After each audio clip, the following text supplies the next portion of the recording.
유튜브에 주진우의 이슈 해설, 장롱 속 현금 6억 총리 후보자 물음표. 네. 국민들께서 보시면 됩니다. 누가 장난을 치고 있는 건지, 누가 이 문제를 검사들이 조작을 위해서 프레임을 먼저 씌워놓고 작업을 쳐서 그 사람의 문제가 나올 때까지 파고 파는 특수통 검사들의 나쁜 장난질을 누가 하고 있는가. 저는 국민들께서 장롱 속 현금 6억, 논란이 뜨거운 이슈로 떠올랐습니다. 아니, 그걸 정말 장롱에 숨겼다고 믿으십니까? 국민의힘 주진우 의원이 SNS에 남긴 단 한 줄, 6억을 장롱에 쌓아두면 어떤 기분일까요? 그 말 한마디가 김민석 후보자를 흠집내기 위한 프레임으로 청문회장을 장악했습니다. 이걸 풍자라고요? 국민의 판단은 다릅니다. 김 후보자는 장모에게서 받은 생활비였고 증여세도 성실히 냈다고 수차례 해명했습니다. 그런데도 청문회장은 의혹몰이의 무대가 되었고 정작 진짜 문제를 검증할 시간은 사라졌습니다. 문제는 이겁니다. 누가 왜 이런 프레임을 만들었느냐입니다. 병역 면제, 2000년대 초 정치자금 논란, 출판기념회로 몰아간 정치자금법까지 검증을 가장한 정치적 흠집내기, 이게 국민이 원하는 청문회입니까?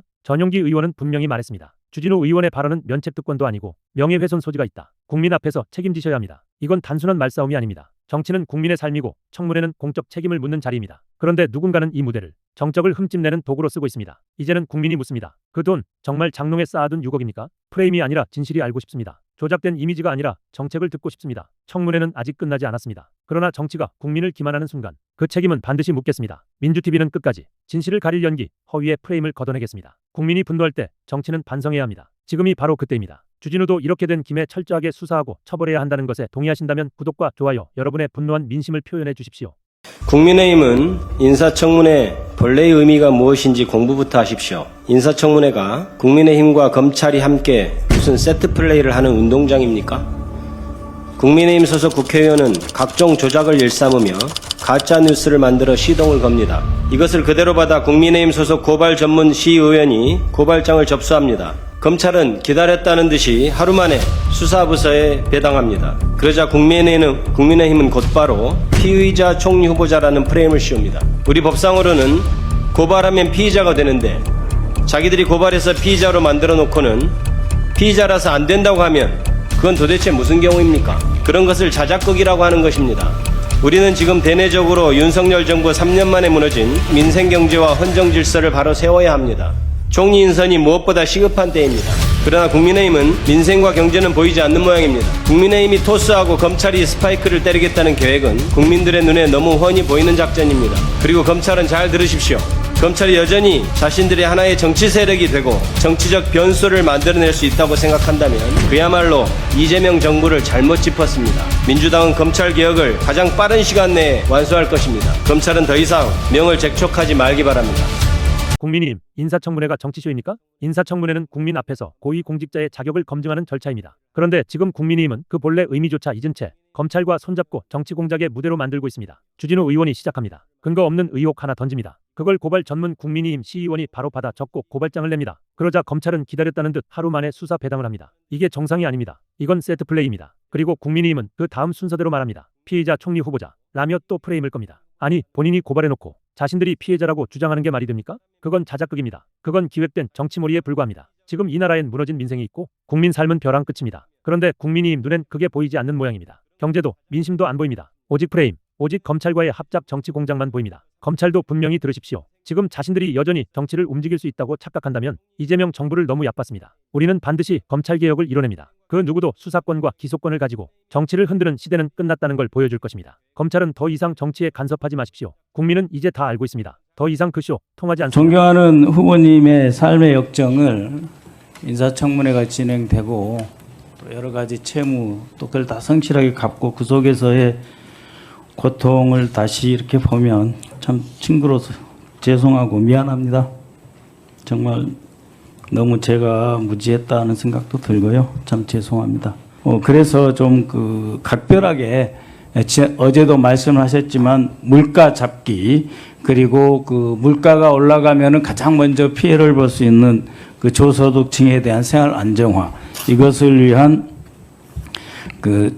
새로운 지원금, 민생 지원금을 주되 이것이 유동성의 확장이 아니라 실물 경제를 오히려 튼튼하게 하는 그런 전환의 계기로 삼으면서 우리 경제가 재활성화되고 선진국으로 도약되고 국민의 1인당 소득도 올라가는 그런 것으로 이끌어가야 되는데 이론적으로는 간단하지만 실제로 진행하는 것은 정말 고난도의 정책 기술이 필요합니다. 그래서 총리님이 되시면 경제부총리와 긴밀한 협력, 그리고 대통령실의 경제수석실 정책실장과의 긴밀한 협력, 무엇보다도 대통령님께서 경제에 대한 확고한 지식과 경험이 있으시기 때문에 이러한 협력이 매우 중요할 것이라고 보는데, 당장 그 취임을 만약에 하시면 그 최우선순위, 경제 최우선순위를 어디다 두실지 한번 질문드립니다.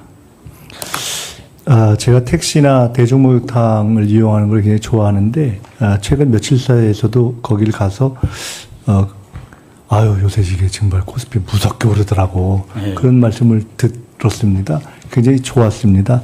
근데 그러면서도 제가 어제도 말씀드렸지만 사실 착시 현상을 저희가 주의해야 될 상황이 아니겠습니까? 예. 제2의 IMF라고 불릴 만큼 구조적으로는 지금 불안정한 상황이어서 정책이라는 게 특히 경제정책이 너무 복합적인 다면체여서 이쪽을 기대하고 이쪽을 누르면 이쪽이 나오고 이쪽을 누르면 이쪽이 나오는 그런 성격이어서 저희들이 지금 바라보는 좋은 선량한 측면이 있는 정책적 효과들이 경우에 따라서는 지금 우려하신, 어제 우리 이종배 위원장님도 지적하셨고 몇 분이 지적하신 혹시라도 그 물가의 자국으로 가는 것이 아니냐라는 문제를 포함한 여러 측면이 있어서 그 부분들을 굉장히 유념해야 하고, 특히나 어제도 말씀드렸지만은 서울시에서 그 오세훈 시장이 토지거래 허가제 문제를 잘못 다루면서 생겨난 부동산에 대한 긴장이 있는 것에 대해서도 저희들이 유념을 하고 있습니다.